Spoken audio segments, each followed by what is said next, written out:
Let us start this video with a understanding how to write a basic program here. So let me just write for 3 plus 5, that's it. Okay. So if I write here 3 plus 5, then the answer is it's giving me 8. Okay.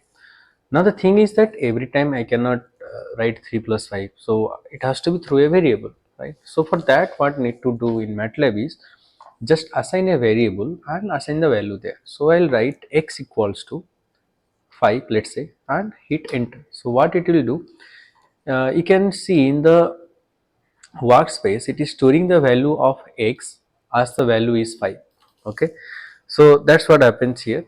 And if you click on double click on it, will give the variables values here. So right now I don't need this. And next I'll take another variable where y equals to, let's say, 4. Okay, and hit enter. So that you can see here it is storing the value of y as equals to 4.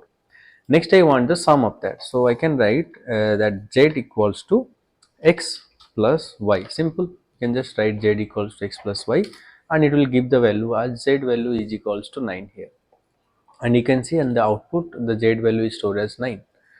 So if I take, let's say, difference, so let me write that as d difference. So difference equals to, if I write x minus y, and if we give a semicolon here, sorry, x equals to x, d equals to x minus y, and I am giving a semicolon here, then what will happen if I hit enter? You can see no output is being displayed here, but here you can see the variable d is here and the value is 1. So why it is not showing the value?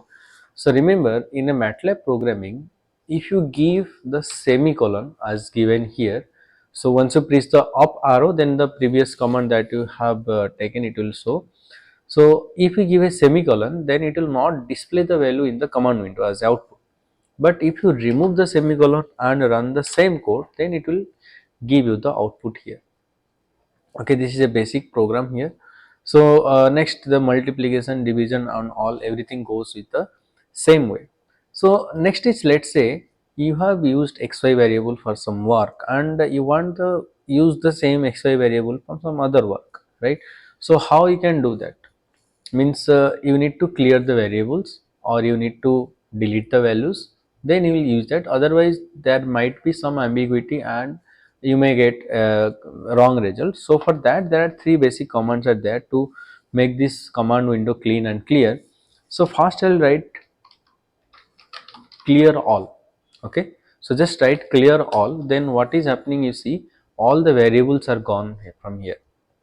That means it has cleared all the variables in the workspace and you are free to use any variable now. So next command is something called as close all. Right now it is not required, but if there is a function or any other window is open in MATLAB, then close all will do that. It will close all the things, means making the MATLAB to start as from new. So there won't be any previously opened program or windows. So next, if I write CLC, CLC means it will clear the command window. Simple. So what we saw today, how to add, how to subtract, how to assign a variable, and then how to clear and clear the workspace of the variable, as well as how to clear the command window as well.